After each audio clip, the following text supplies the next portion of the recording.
오늘 우리에게 주시는 하나님의 말씀은 구약성경 신명기 10장 12절에서 22절까지의 말씀입니다. 이 말씀을 봉독할 때 살아계신 하나님의 음성을 다 함께 들으실 수 있기를 바랍니다. 이스라엘아, 내 하나님 여호와께서 내게 요구하시는 것이 무엇이냐?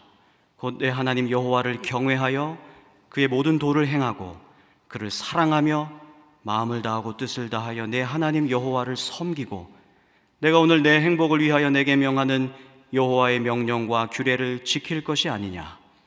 하늘과 모든 하늘의 하늘과 땅과 그 위의 만물은 본래 내 하나님 여호와께 속한 것이로되 여호와께서 오직 내 조상들을 기뻐하시고 그들을 사랑하사 그들의 후손인 너희를 만민 중에서 택하셨음이 오늘과 같으니라.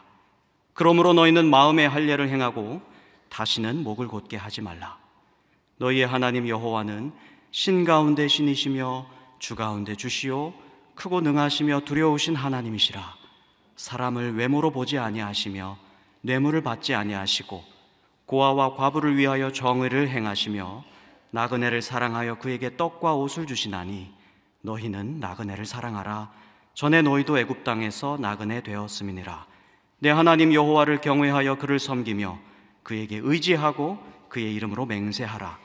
그는 내 찬송이시요 내 하나님이시라. 내 눈으로 본 이같이 크고 두려운 일을 너를 위하여 행하셨느니라. 애굽에 내려간 내 조상들이 겨우 70인이었으나 이제는 내 하나님 여호와께서 너를 하늘의 별같이 많게 하셨느니라. 아멘. 모세가 모압 평지 앞에 서 있습니다. 모세는 눈을 들어 저 멀리 보이는 약속의 땅을 바라보고 있습니다. 그는 아마 그 땅에 들어갈 수 없을 것입니다. 왜냐하면 하나님께서 너는 그 땅에 들어갈 수 없을 것이다 라고 말씀하셨기 때문입니다. 이제 이스라엘은 광야의 오랜 훈련을 정리하고 가나안 땅으로 들어갈 준비를 합니다.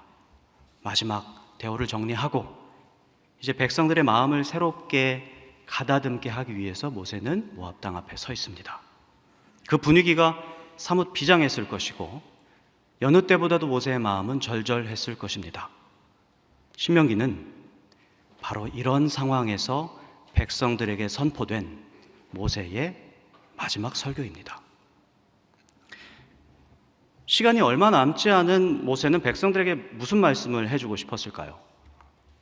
저도 어떤 영성훈련 프로그램에서 참석했을 때 이런 질문을 받아본 기억이 있습니다. 인생의 시간이 얼마 많이 남지 않았을 때 사랑하는 사람에게 당신은 무슨 말을 해주고 싶습니까? 이런 질문이었습니다. 참가한 이들 모두가 가정이 있는 사람이었어서 금방 감정을 몰입하더라고요. 못다한 말, 또 부탁의 말, 여러 말들이 참 많이 떠올랐겠지만 거기 있는 사람 누구도 군더더기의 말 혹은 세속적인 말을 하지 않았습니다. 여보, 예수 잘 믿고 끝까지 충성해야 해. 아들아, 예수 잘 믿는 것이 인생의 가장 큰 행복이다. 이렇게 믿음의 당부가 주를 이루고 있었다는 것을 또 보게 되었습니다. 모세도 마찬가지 아니었을까요? 그동안의 광야 여정을 돌아보자니 하나님의 인도하심이 마치 다정한 아빠의 손길같이 느껴지는 겁니다. 아장아장 걷는 아이에게 걷기에 불편한 길이 있으면 아빠가 어떻게 합니까? 번쩍 들어 안아서 그 길을 건너주지 않습니까? 이처럼 하나님도 그 광야의 길에서 이스라엘을 번쩍 들어 안고 여기까지 인도하셨다. 이게 모세가 고백하는 말이었습니다. 너희의 하나님 여호와께서 너희가 걸어온 길에서 너희를 안으사 이곳까지 이르게 하셨느니라. 신명기 1장 31절의 말씀입니다. 모세는 이런 하나님의 마음을 백성들에게 알려주고 싶었습니다. 그동안 이스라엘 백성들은 하나님 품에 안겨 있는 그러한 자식들이었음에도 불구하고 자주 불안해했고 또 하나님 품 밖으로 뛰쳐나가려고 했으며 뻗대며 저항하기도 했습니다. 모세는 이 백성들이 이제는 그간의 시행착오를 그치고 하나님의 인도하심 따라 또 하나님께서 먹여주시는 말씀 따라 그렇게 약속의 땅에서 잘 정착하고 성장해 가기를 바랐습니다. 모세는 백성들에게 하나님의 말씀 따라 살아야 된다라고 하는 이 명령을, 이 말씀을 신명기 전체에 걸쳐서 반복하고 있습니다. 끊임없이 반복했고 계속해서 거듭했습니다. 신명, 이 말이 어떻게 보면 새로운 명령, 새로운 계명이라고 생각할 법하지만 한자의 의미는 거듭된 명령, 신신당부하다 할 때 그 신자입니다. 오늘 우리가 읽은 말씀도 계속해서 당부하고 있는 그 신명기 전체의 주제가 오늘 말씀에도 녹아들어 있습니다. 성서학자 라부샹이라고 하는 사람은 신명기 전체를 어떻게 구조화하냐면 7중 구조로 되어 있다, 혹은 메노라 구조로 되어 있다. 메노라. 이 성경에 묘사된 지성소 안에 촛대가 있지 않습니까? 그 촛대를 보면 가운데 긴 줄기가 솟아 있고요, 수직으로. 그 양옆에 구부러진 3개씩의 줄기가 있지 않습니까? 이걸 메노라라고 합니다. 그러니까 신명기 전체 구조를 이 메노라에 빗대서 구조화한 것입니다. 신명기 한가운데에는 신명기 12장부터 26장까지 분포되어 있는 언약 법전, 그러니까 가나안 땅에서 너희들은 이걸 반드시 지키면서 살아야 된다라고 하는 그 언약 법전이 신명기 가운데 버티고 있고, 그 앞에 3단락은 지금까지의 회고, 그리고 그 이후의 3단락은 앞으로의 전망을 담고 있다는 점에서 오늘 우리가 읽은 말씀은 이 언약 법전 앞에 놓인 말씀이 되지 않겠습니까? 그래서 그간의 여정을 회고하고 호렙산에서 맺은 10계명을 정리하고, 그리고 이 10계명이 어떤 의미였는지, 너희들은 이 말씀을 어떻게 대했는지에 대한 그런 회고를 하는 그런 본문이라고 볼 수 있겠습니다. 본격적인 이 법전의 말씀을 듣기에 앞서서 우리는 이 말씀을 어떤 태도로 받아들여야 하는가? 우리는 이 말씀을 어떠한 마음으로 지켜야 하는가? 그 본질적인 태도에 대한 말씀이라고도 볼 수 있겠습니다. 좀 더 말씀으로 가까이 들어가 보겠습니다. 12절인데요. 이스라엘아, 내 하나님 여호와께서 내게 요구하시는 것이 무엇이냐? 이걸 원어로 보자면요, 하나님께서 요구하시는 것이 이것 말고 더 있느냐, 이것뿐이지 않은가라고 하는 말씀이, 이러한 의미가 강조되어 있습니다. 그러니까 하나님께서는 우리에게 원하시는 분이다. 아무것도 요구하지 않는 분이 아니시다. 하나님은 분명한 걸 요구하신다. 하나님은 그것을 요구하셔서 우리와 아주 굳건한 관계를 맺고자 하신다. 이러한 하나님의 성정을 모세는 백성들에게 알려주고자 했습니다. 그 하나님께서 요구하시는 것이 무엇이냐는 거죠. 이어지는 말씀을 제가 읽겠습니다. 곧 내 하나님 여호와를 경외하여 그의 모든 도를 행하고 그를 사랑하며 마음을 다하고 뜻을 다하여 내 하나님 여호와를 섬기고 내가 오늘 내 행복을 위하여 내게 명하는 여호와의 명령과 규례를 지킬 것이 아니냐. 아멘. 하나님께서 요구하시는 것에 관계된 동사를 살펴보자면 총 5개가 나옵니다. 경외함, 도를 행함, 사랑함, 섬김, 그리고 지킴. 하나님을 경외하고 하나님의 말씀을 지키고 하나님을 사랑하고 섬기는 것이죠. 그런데 이 5개의 단어가 서로 따로따로 구별되느냐? 이 모두를 포괄하는 단어가 있다고 봅니다. 이 모두를 아름답게 묶을 수 있는 원동력이 되는 단어가 여기 있습니다. 여러분, 무엇이라고 생각하십니까? 사랑이지 않습니까? 사랑입니다. 사랑이 이 모든 행위의 동기로서 작동합니다. 사랑하면 섬길 수 있고, 사랑하면 그 말씀을 지킬 수 있고, 사랑하면 정말로 예배할 수 있고, 심지어 사랑하면 경외할 수도 있습니다. 이 경외는 두려움을 포함하는 단어이지 않습니까? 여기서의 두려움은 공포감, 위화감, 어떤 억눌린 중압감이 아닙니다. 경이로움에서 생기는 두려움, 경이로움에서 생기는 그러한 우러러봄입니다. 너무너무 사랑한 나머지 고귀하게 여기고 또 우러러보는 그러한 마음이 경외함이죠. 사랑하면 예배할 수 있고 사랑하기 때문에 말씀과 규례를 즐거이 묵상할 수 있습니다. 하나님을 향한 행위의 진실된 원천은 무엇입니까? 사랑입니다. 우리의 사랑. 이처럼 하나님께서는 우리의 사랑을 원하시는 분이십니다. 참으로 낭만적이시지 않습니까? 우리를 창조하신 것만으로도 모자라서 우리와 살아있는 소통을 원하시는 분, 우리와 계속되고 살아있고 생명력 있는 소통을 원하시는 분, 우리의 하나님이시다, 이 말씀이죠. 그런데 우리는 여기서 질문하게 됩니다. 어떻게 하는 것이 사랑인가? 어떻게 해야 우리의 하나님을 향한 사랑이 확증될 수 있을까? 다시 말해서 우리가 하나님께 예배드린다고 했을 때요, 때로는 사랑 없이 습관적으로 예배드릴 수 있잖아요. 때로는 기쁨과 보람 없이 봉사할 수 있잖아요. 일종의 의무감으로, 그래, 내가 큰 맘 먹고 한번 가주자, 이러한 마음으로 참여할 수도 있는 거잖아요. 그래서 무엇인가를 행동한다라고 하는 것만으로는 하나님을 사랑한다고 볼 수가 어렵겠습니다. 그렇다고 아무런 행동 없이 그저 입술로 하나님 사랑합니다 라고 말하는 것, 그것도 역시 우리의 사랑을 증명할 수가 없겠죠. 하나님과 우리 사이에 오가는 이 사랑은 공허해서는 안 됩니다. 이 사랑은 진실성, 곧 나와 하나님과 이 사이의 이 사랑의 확증, 그럼으로써 나타나는 우리 안의 기쁨, 실제적인 기쁨이 우리 안에 넘쳐야 하겠습니다.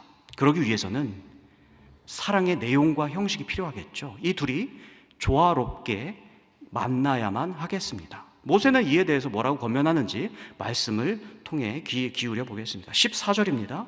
하늘과 모든 하늘의 하늘과 땅과 그 위의 만물은 본래 내 하나님 여호와께 속한 것이로되 여호와께서 오직 내 조상들을 기뻐하시고 그들을 사랑하사 그들의 후손인 너희를 만민 중에 택하셨음이 오늘과 같으니라. 아멘. 여기서 나타나는 하나님의 속성이 있습니다. 하나님은 만물을 소유하신 분인데 이스라엘을 택하셨다라고 하는 말씀입니다. 그들에게 뭔가 있어서 선택하신 게 아닙니다. 그들의 조상들을 기뻐하셔서 그 조상들과 맺은 언약을 지키고자 하셔서 선택하십니다. 이스라엘이 잘나서도 아니고요, 그 혈통이 순수해서도 아니었습니다. 오직 언약을 지키고자 하시는 하나님의 신실하심, 여기에 선택의 이유가 있다는 말씀입니다. 그러니까 이 선택은 뭐예요? 은혜인 것입니다. 왜냐하면 선택할 이유가 하나도 없는데 선택하셨기 때문입니다. 그래서 모세는 이렇게 말합니다. 16절에서 그러므로 너희는 마음의 할례를 행하고 다시는 목을 곧게 하지 말라. 마음의 할례를 행하고 목을 곧게 하지 말라. 여러분, 광야의 이스라엘은 난 지 8일 만에 할례를 행해야 됐잖아요. 그렇죠? 할례는 자신들의 육체에다가 하나님의 백성이라는 인을 치는 그러한 행위였습니다. 그래서 육신의 할례는 하나님의 선택받은 백성이다라고 하는 것을 확증하는 표식이었습니다. 광야의 이스라엘 백성들은 수많은 유혹을 이겨내야만 했습니다. 이방 민족의 문화, 생활 방식, 종교, 이 모든 유혹들을 떨쳐내기 위해서 나는 하나님의 백성이다라고 하는 정체성을 확증하는 표식, 그것이 무엇이다? 할례라고 이렇게 성경에 나와 있습니다. 그런데 이렇게 흔들리는 정체성을 확고히 하기 위한 이 할례가 어느 순간부터 지나친 자기 확신이 되는 거예요. 그리고 겉으로만 하나님의 백성이도록 하는 형식으로 변질하는 거예요.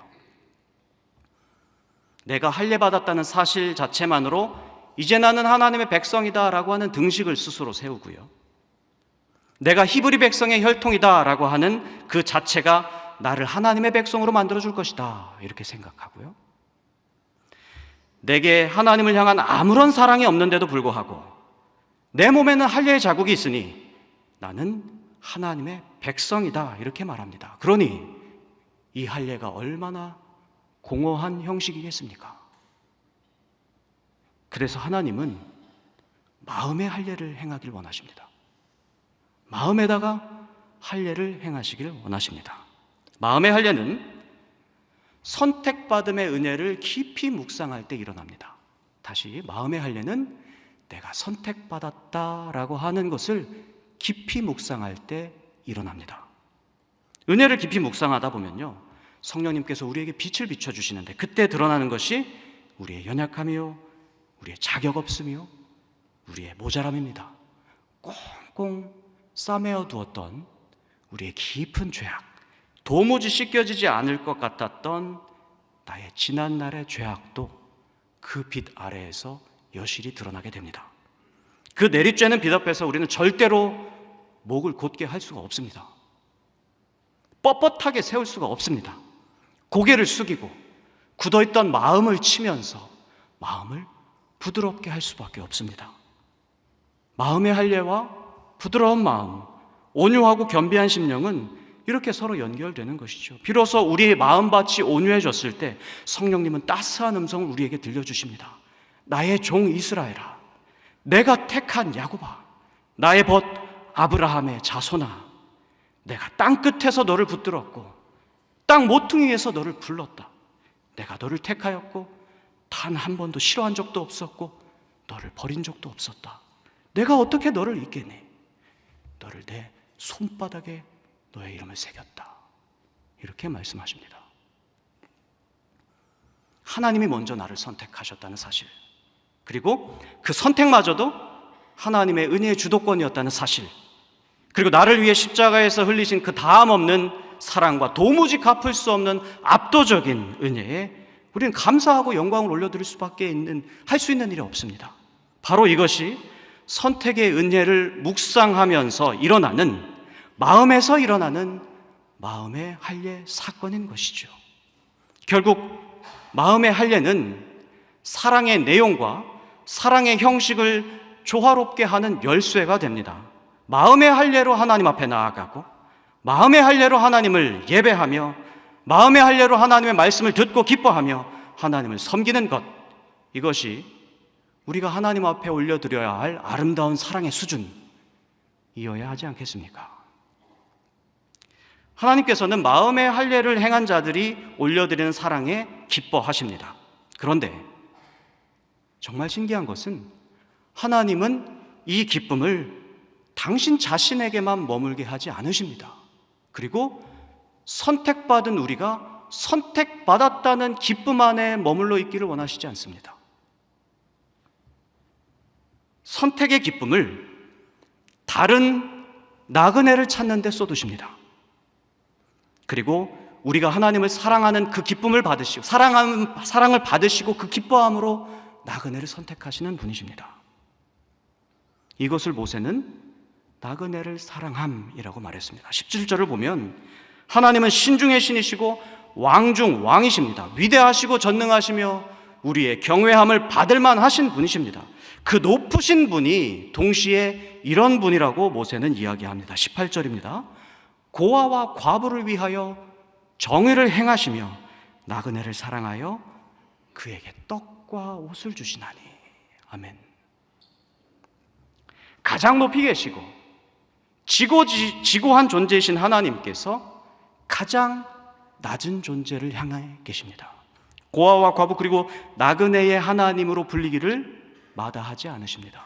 높이 계신 하나님, 그리고 낮은 자의 하나님은요, 우리의 손바닥, 손등이 딱 붙어 있는 것 같이 하나님의 이 속성이 딱 붙어 있는 높으신 하나님, 낮은 자의 하나님, 뗄래야 뗄 수 없는 늘 하나님을 부르는 이 호칭이 높으신 하나님이요, 낮은 자의 하나님이다. 손처럼, 그렇게 손등과 손바닥처럼 붙어 있는 하나님의 속성이라는 말씀입니다. 한없이 높으신 우리 하나님이 이 땅에서 버려졌다고 생각되는 떠돌이와 고아, 과부를 먹이십니다. 그들을 입히십니다. 그들에게 정의롭게 행하십니다. 우리를 통해서요. 모세는 하나님의 시선이 나그네에게 있음을 알았습니다. 이들을 향한 하나님의 애끓는 긍휼의 마음을 알고 있었습니다. 그래서 모세가 이렇게 말합니다. 19절입니다. 너희는 나그네를 사랑하라. 전에 너희도 애굽 땅에서 나그네 되었음이니라. 마음의 할례를 통해서 하나님의 선택이 은혜와 긍휼로 일어난 것임을 깨달았다면 그 하나님의 마음을 나그네에게로 이어가야 하지 않겠니? 하나님께서 말씀하고 계시는 거죠. 왜? 너희도 나그네였으니까. 너희도 버림받아 마땅한 사람들이었으니까. 하나님께서 이렇게 말씀하시는 것입니다. 여러분, 우리의 신앙이요, 선택의 은혜 안에만 머물러 있다면 자칫 우리가 나그네였다는 사실을 잊습니다. 전통적인 예정론이 있습니다. 이걸 이중 예정이라고 부르는데요. 이 전통적인 예정론이 이러한 생각을 고취시킵니다.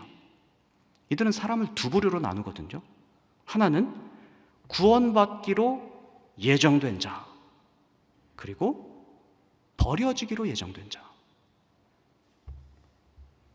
그러니까 이들은 하나님께서 당신의 은혜를 일부 사람들에게만 베풀기로 작정하셨고 그 이외의 사람들에게는 은혜를 배제하시기로 작정하셨다, 이렇게 이야기합니다.